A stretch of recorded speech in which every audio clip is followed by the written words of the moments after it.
जय भीम, जय भारत, जय संविधान, जय मंडल, जय जोहार। आज का ये विशेष लाइव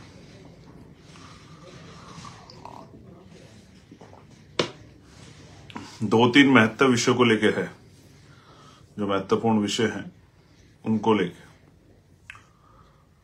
और मैंने महसूस किया कि ये समय ऐसा है कि सभी लोग, जो नॉर्थ के लोग हैं जहां पर इस समय सर्दी है, वो अपने घरों में बिस्तरों में पहुंच जाते हैं और अपनी समय का सदुपयोग वो इस लाइव को सुनकर और इस लाइव में मेरे द्वारा जो बातें कही जाएंगी उनको जानकर अमल में लाके कर सकते हैं।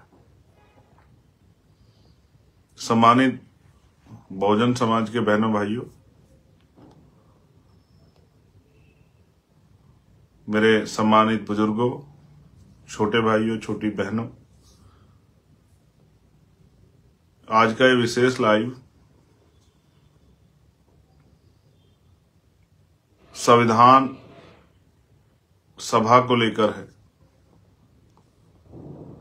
उसके साथ साथ कुछ और बातें भी मुझे आज बहुजन मिशन मूवमेंट के साथियों से कहनी है।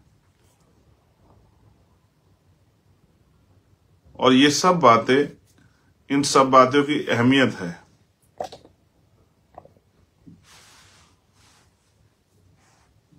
इन सब बातों के कुछ उद्देश्य हैं, मकसद है, वही सब बातें मुझे आपसे रखनी है। मैं समय समय पे भारत की धरती पर जन्मे सभी संतों, गुरुओं, महापुरुषों को नमन करता हूं। महात्मा बुद्ध से लेके संत श्रोमणी सतगुरु रविदास, भगवान वाल्मीकि, गुरु नानक देव, संत कबीर, गुरु घासीदास, नारायणा गुरु,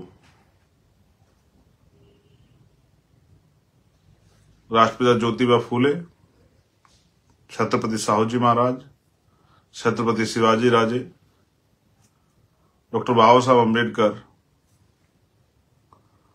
पेरियार रामास्वामी नायकर, पैरलेले यादव, मामना रामसुख वर्मा, संत राम बी ए प्रजापति, बाबू शिव दयाल चौरसिया, सर छोटू राम, बाबू जगदेव प्रसाद कुशवाहा, जननायक कपूरी ठाकुर, भगवान बिरसा मुंडा, मान्यवर दीनाबाना वाल्मीकि साहब, मान्यवर काशीराम साहब, और देश की आजादी के लिए बलिदान देने वाले सभी शहीदों को नमन करता हूं। उन माओं को, वीरांगनाओं को भी नमन करता हूं जिन्होंने सामाजिक परिवर्तन के आंदोलन में या महिलाओं पे जो गुलामी थोपी गई थी उसके विरोध में आंदोलन में हिस्सेदारी की। मां जिजाऊ बाई, मां सावित्रीबाई फूले, मां फातिमा शेख, मां अहिल्याबाई होलकर, मां अवंतिकाबाई लोधी, मां झलकारी बाई, मां फूलन देवी और भी सभी जो वीरांगनाएं हुई, मां रमाबाई हूं, मैं उन सबको भी नमन करता हूं। ये वो सब महान मूर्तियां हैं जिनका हमारे जीवन में ऋण है, कर्ज है जिनका हमारे ऊपर। बहुत सारे और भी महापुरुष हैं जिनका योगदान है। सभी के नाम बारी बारी लेने में असमर्थ हूं, लेकिन ये विशेषकर वो महान विभूतियां हैं जिनमें चौधरी चरण सिंह जी भी हैं, जिन्होंने अपने जीवन का एक बहुमूल्य समय कमजोर, हक वंचित, किसान, नौजवान, कमेरा, मेहनतकश महिलाओं की तरक्की के लिए लगाया और उन्होंने समाज को दिशा दी। किसी को, महापुरुष को जानने के लिए उसकी जाति की जरूरत नहीं है, उसके कर्मों को, उसके कार्यों को अगर आप पढ़ोगे तो शायद आपको एहसास हो जाएगा कि वो क्या चाहते थे। आज का तो समय जाति का समय है, धर्म का समय है। हम जाति के आधार पर नेता बनाते हैं और जाति के आधार पर नेता मानते हैं। हम कर्म के आधार पर ना नेता बनाते, ना कर्म के आधार पर नेता मानते। बहुजन समाज के लोगों को तो आदत है, मेरे एक साथी कहते हैं कि चींटी चींटी के पीछे चलती है और भेड़ भेड़ के पीछे चलती है। यानी कि जो पशु हैं, बकरी है, चींटी है, भेड़ है, उनमें भी यूनिटी है, वो एक दूसरे के पीछे चलती है। लेकिन बहुजन समाज के लोग क्या तो मनु के सिद्धांत को मानने वाले मनुवादियों के पीछे चलते हैं, उसमें अपने आप को गौरवान्वित महसूस करते हैं, या अलग अलग चलते हैं, उसमें अपने आप को गौरवान्वित महसूस करते हैं, एक दूसरे के पीछे नहीं चल सकते। जबकि वो चींटियां भी एकता की शक्ति को समझती है। सम्मानित प्यारे साथियों, पूरे देश से बहुजन समाज के जुड़े नौजवान भाइयों बहनों, देश कठिन दौर में है, लेकिन ऐसा नहीं कि इस दौर से निकलेगा नहीं, ऐसा नहीं कि इस दौर में ही रुक जाएगा, ठहर जाएगा। बस निकालने के लिए सच्ची निष्ठा, संकल्प और समर्पण की जरूरत है। दुनिया में कोई काम ऐसा नहीं है जो नामुमकिन हो, और इतिहास इसका बात का गवाह है। जब आप दुनिया की हिस्ट्री पढ़ोगे, दुनिया बदलने वाले लोगों को पढ़ोगे, तो आपको एहसास हो जाएगा दुनिया में कोई काम नामुमकिन नहीं है। और किसी मां के पेट से कोई योद्धा जन्म नहीं लेता। संघर्ष, उसकी मेहनत, उसका त्याग, उसका समर्पण, उसकी ईमानदारी उसको योद्धा बनाती।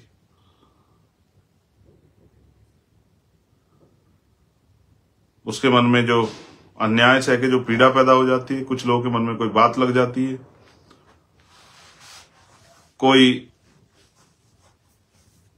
परिवर्तन के लिए कुछ करता है। आज मैं बहुजन समाज के लोगों में बड़ी निराशा देख रहा हूं। दिल्ली के साथियों से मैंने बात की तो उनमें भी थोड़ी सी निराशा थी, मगर उन्होंने मुझे एक आशा दी। उन्होंने कहा, भैया 22 तारीख को संविधान सभा बुलाएंगे। इस तारीख को जरा सा आप गौर कीजिए। बहुजन समाज के लोगों से मेरा आग्रह है, वैज्ञानिक दृष्टिकोण रखने वाले, तार्किक दृष्टिकोण रखने वाले और मानवता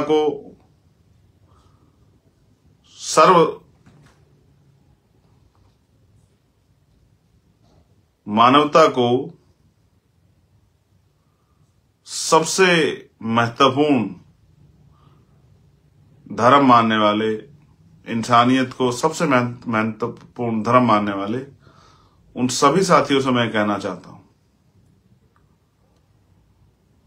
कि दिल्ली के साथियों ने कहा कि हमें संविधान सभा करनी है 22 तारीख को। 22 तारीख से हमारा उद्देश्य किसी का विरोध करना, किसी को दिखाना,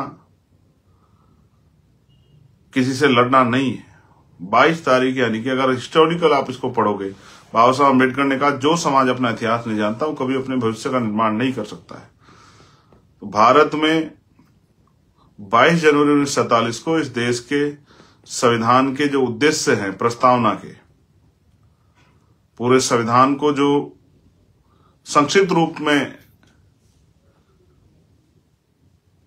परिभाषित किया गया, वो संविधान की प्रस्तावना, उस प्रस्तावना के जो उद्देश्य हैं, जो लक्ष्य हैं, उनको स्वीकार किया गया 22 जनवरी 1947 को। एक लंबा समय हो गया, 75 साल से ज्यादा का समय हो गया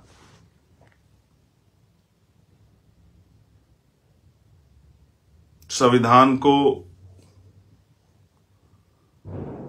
अपने स्वरूप में आए, और अभी तक हम इस चर्चा के लिए संविधान सभा ने बुलाई कि हम चर्चा करें कि जो संविधान के लक्ष्य थे, उद्देश्य थे, उन पर अभी 75 साल के लगभग हम कहां तक पहुंच पाए। क्या अवसर की समता मिल पा रही है? समता मूलक समाज बन पाया है? धर्म के आधार पे, धन के आधार पे जो गैर बराबरी वो खत्म हो गई है? सभी को अपने धर्मों को मानने के लिए जो उपासना की स्वतंत्रता, प्रतिष्ठा और अवसर की समता का जो सिद्धांत था, वो कहां तक पहुंच पाया है? और वो जो पहली लाइन, हम भारत के लोग, क्या वास्तविकता में हम सब लोग भारत के लोग बन पाए हैं? क्योंकि राष्ट्र का जो सपना था वो दीवारें नहीं थी। क्या भारत में व्यक्ति की कदर जाति से ऊपर उठ के, धर्म से ऊपर उठ के अभी तक हो पाई है? और क्या भारत उन ऊंचाइयों को छू रहा है जिन ऊंचाइयों को छूने के लिए भारत की एक आजाद भारत की कल्पना की गई थी? हम भारत के लोग, क्या भारत के लोग जागरूक हो पाए हैं? क्या भारत के लोग अपने अधिकारों को जान पाए हैं? क्या भारत के लोग अपने कर्तव्यों को जान पाए हैं? उनकी इस देश के प्रति कर्तव्य क्या हैं, क्या उनको समझ पाए हैं? उनके अधिकार इस देश में क्या क्या उनको जान पाए हैं? उनका कौन सा व्यवहार उचित है, क्या इस बात को समझ पाए हैं? कौन सा व्यवहार अनुचित है, क्या इस बात को पे वो सावधान हो पाए हैं? क्या 70 साल से ज्यादा के लोकतंत्र में सभी घरों पे पक्के मकान बन गए सभी के लिए? देश में हर जाति धर्म के व्यक्तियों को अच्छा खाने पीने की व्यवस्था सरकार ने करा दी है क्या? देश में बेरोजगारी खत्म हो गई है क्या? देश में महंगाई खत्म हो गई क्या, काबू में आ गई है क्या? रेप होना देश में बंद हो गया है क्या? जाति के आधार पे हत्या होनी बंद हो गई है क्या? जो किसान हैं उनकी आय दोगुनी हो गई है क्या? जो मजदूर हैं उनको न्यूनतम वेतन मिल रहा है क्या? जिन पे भूमि नहीं थी उनको भूमि मिल गई है क्या? जिनके पास उद्योग नहीं थे उनके पास उद्योग उनको मिले या नहीं मिले? कितने लोग हैं जो सीमित साधन संसाधन होने के कारण उन अच्छी पढ़ाई उनको में कोई बाधा उनके आगे उत्पन्न नहीं हो रही है? क्या सब लोगों को अच्छा इलाज और अच्छी पढ़ाई की व्यवस्था हो रही है क्या? क्या अच्छी सड़कें, अच्छे गांव बन गए हैं क्या? क्या सभी जगह बिजली, पानी की, साफ पानी के पीने की व्यवस्था हो गई क्या? शौचालय बन गए क्या? इसका एक डाटा बेसिस हमने कार्यक्रम तैयार किया एनालिसिस करने के लिए, और ये इसके लिए मैं बधाई दूंगा हमारे दिल्ली के नेताओं को, भाई हिमांशु जी को, भाई महेश जी को, भाई जैन साहब को, भाई राकेश कसाना जी को, भाई समीर जी को, बाबर भाई को, सिकंदर भाई को, वीर सिंह जी को, और जो हमारे तमाम साथी और हमारी बहनें जो यहां काम करती हैं दिल्ली में,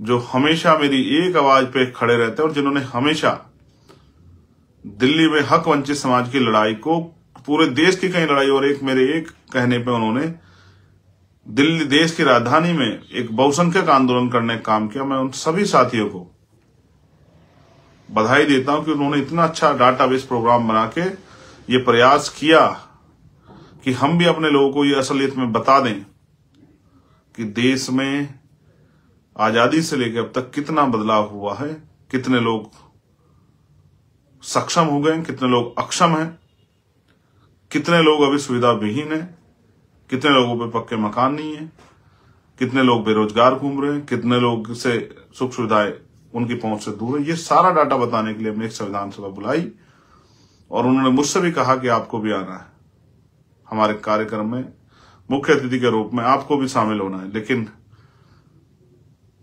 केंद्र सरकार के तानाशाही के कारण वो परमिशन कैंसिल कर दी गई कि आप वो जगह जो सुप्रीम कोर्ट ने प्रोटेस्ट के लिए, राइट टू प्रोटेस्ट जो है, विरोध का जो अधिकार मिला है, अपनी बात को रखने का जो अधिकार मिला है, अपनी समस्या को कहने का जो अधिकार मिला जिस जगह पे, उस पे भी वो सभा नहीं होने दी जाएगी, ऐसा जो है ऑर्डर यहाँ के पुलिस के अधिकारियों ने हमारी एप्लीकेशन पर लिखकर दे दिया। उन्होंने जो तैयारी एक एक पैसा जुटा के की थी, उनकी तैयारी धरी रह गई, क्योंकि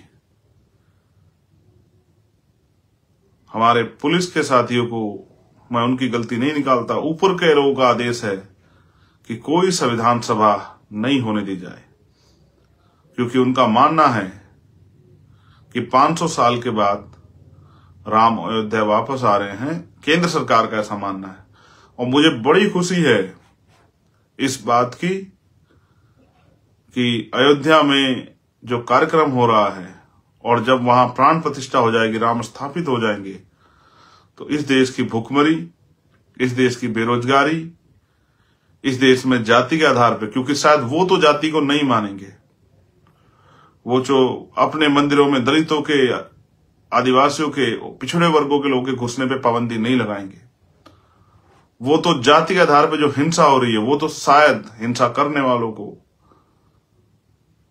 सही शिक्षा देने के लिए समझाने का काम करेंगे, ऐसा मेरा विश्वास है। मुझे विश्वास है कि जो करोड़ों करोड़ों लोगों से बना भारत है, अनेक धर्मों से बना भारत, शायद राम जी के आने के बाद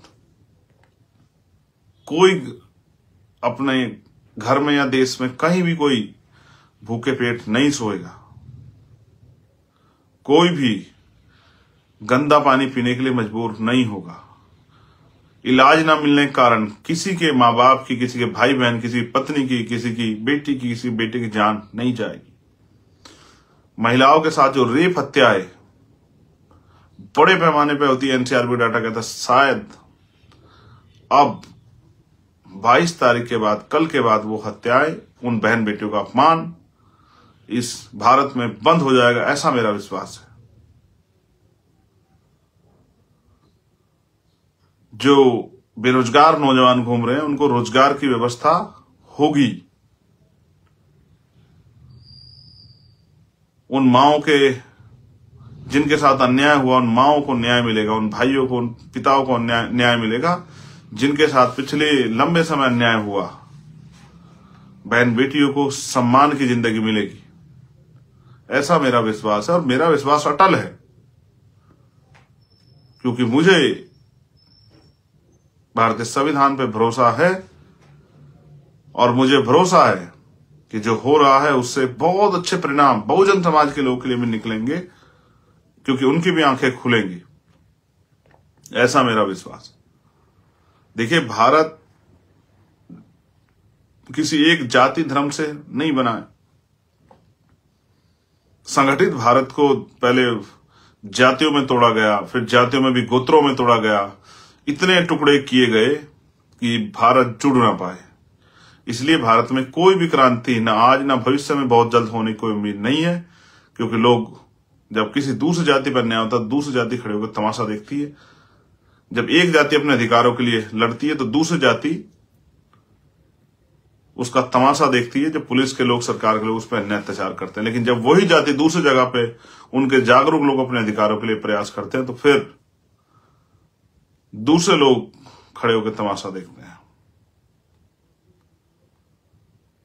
वो एक अच्छी शायरी जो है एक शायर की है कि जलते घर को देखने वाले, फूंस का छप्पर आपका है, आग के पीछे तेज हवा है, आगे मुकद्दर आपका है, तेरे कत्ल पे मैं भी चुप था, मेरा नंबर अब आया, मेरे कत्ल पे तू भी चुप है, अगला नंबर आपका है। तो इसलिए जब जब जिस पे मुसीबत आती, दूसरे लोग खड़े होकर तमाशा देख के उसको एहसास कराते हैं कि वो अपनी लड़ाई स्वयं लड़े। ये तो अच्छा हो। मैं धन्यवाद दूंगा भीम आर्मी के साथियों का कि बहुजन समाज के लोगों की जिम्मेदारी उन्होंने अपने कंधों पर उठाकर देश में पिछले 8 साल में कोई भी ऐसा अन्याय और संघर्ष नहीं हुआ होगा अन्याय के खिलाफ जिसमें भीम आर्मी के लोगों ने बढ़ चढ़ के हिस्सा न लिया। तो पहला विषय मेरा यह है संविधान। मैं कल आपसे आग्रह करूंगा बहुजन समाज के लोगों से, एक बार भारतीय संविधान की प्रस्तावना को जरूर पढ़ें।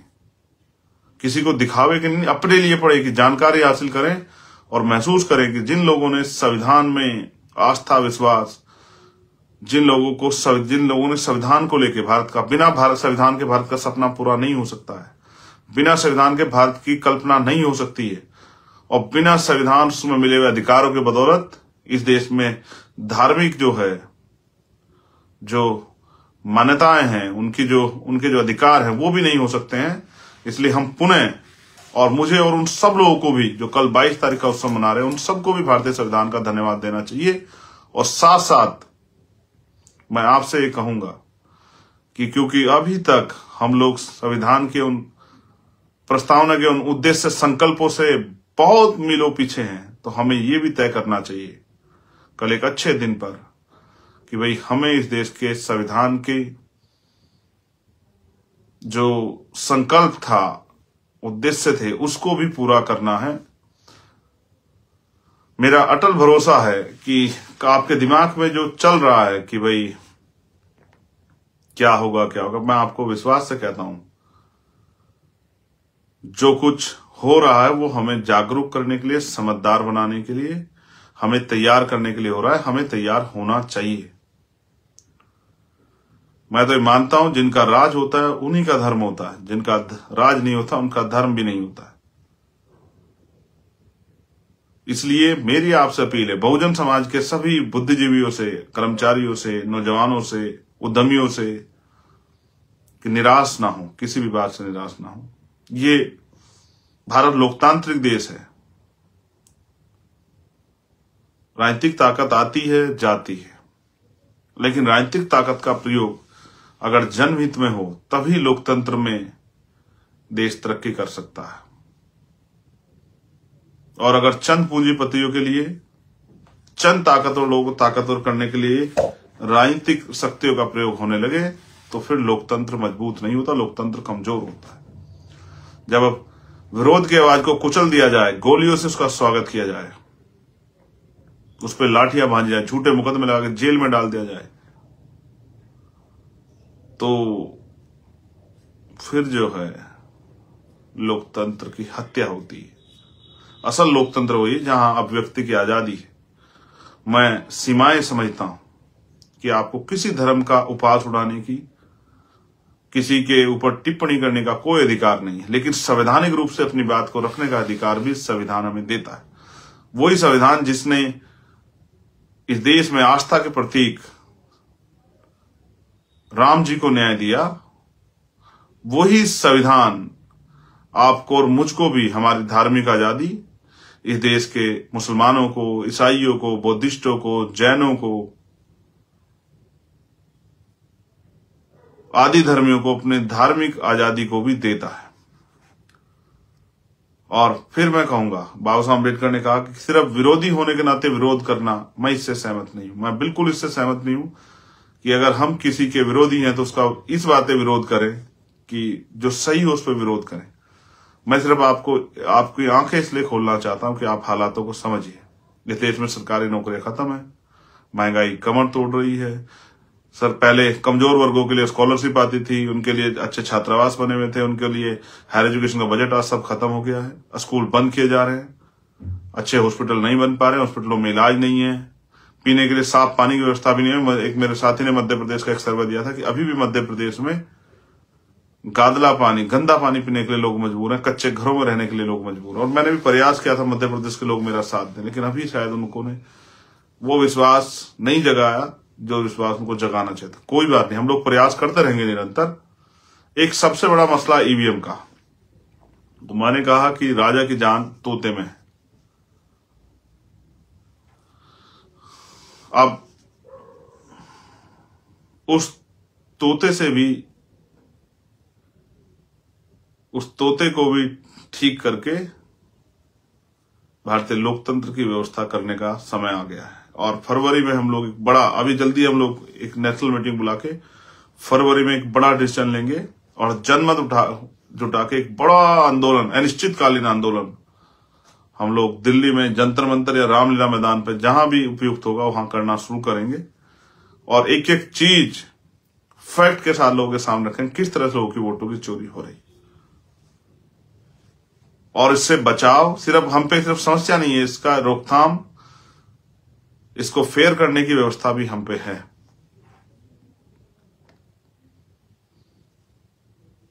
ईवीएम से वोटों की जो चोरी हो रही है उसको रोकने का इंतजाम भी हम लोग करने वाले हैं।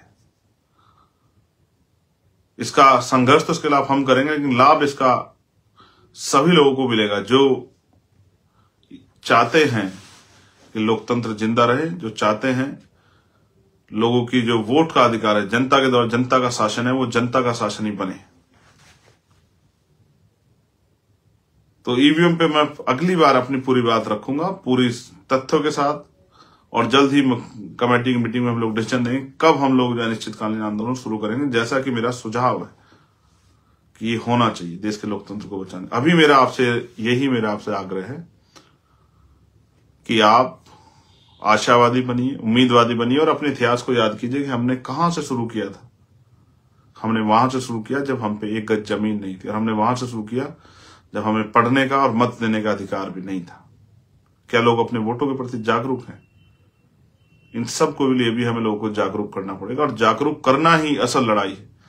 जैसे अभी 10% लोग जागरूक हुए तो संघर्ष यहां है। जिस दिन 50% लोग जागरूक हो जाएंगे, देखिए संघर्ष कहां होगा। और जिस दिन 100% लोग जागरूक होंगे, उस दिन इस देश में, ये देश संविधानवादी देश हो जाएगा, मानवतावादी देश हो जाएगा, और किसी भी तरह की भ्रष्टाचार, चोरी, लूटपाट और अपराध की कोई गुंजाइश भ्रष्टाचार की नहीं रहेगी। आप सभी के लिए मेरी बहुत मंगल कामनाएं। आप सभी के लिए मंगल कामनाएं। स्वस्थ रहिए, दीर्घायु रहिए, कानून का पालन करते रहिए। और एक अपील मेरी अपने उन सभी भाइयों से जो लोग हमारे साथ मिलकर राजनीतिक लड़ाई लड़ रहे हैं, उनसे मेरा आग्रह है कि वो राजनीतिक काम पे ध्यान दें। और राजनीतिक काम किसी का उपवास उड़ाना, किसी पे टिप्पणी करना, किसी को बुरा कहना नहीं होता। अपने काम को, अपनी योजनाओं को लोगों के बीच बताना होता है, तभी आप लोग राजनीतिक तरक्की कर सकते हैं। अभी मुझे इस बात का बड़ा दुख है कि बहुजन समाज के लोग सिर्फ काउंटर कर रहे हैं कि कोई दूसरे व्यक्ति ने, विपक्ष के किसी व्यक्ति ने जिनसे वो लड़ रहे हैं, उन्होंने कुछ किया और आप उसके विरोध में कुछ करते नजर आते हैं। ये इससे मैं सहमत नहीं हूं। इसका मतलब तो आप तो पहले से पीछे चल रहे हैं। आप अपनी पॉलिसी बनाइए, आप अपनी पॉलिसी को लागू कीजिए, आप अपने तरीके से काम कीजिए, फिर विरोधियों को सोचने दीजिए, राजनीतिक विरोधियों की, वो आपको काउंटर कैसे करें। आप अगर ये सोचते रहेंगे कि पहले वो कुछ करेंगे फिर हम कुछ करेंगे, तो आप पीछे ही रहेंगे। इसलिए आप सबसे आग्रह है कि किसी पे अशोभनीय, धार्मिक, तमाम तरह की टिप्पणी करने से बचें।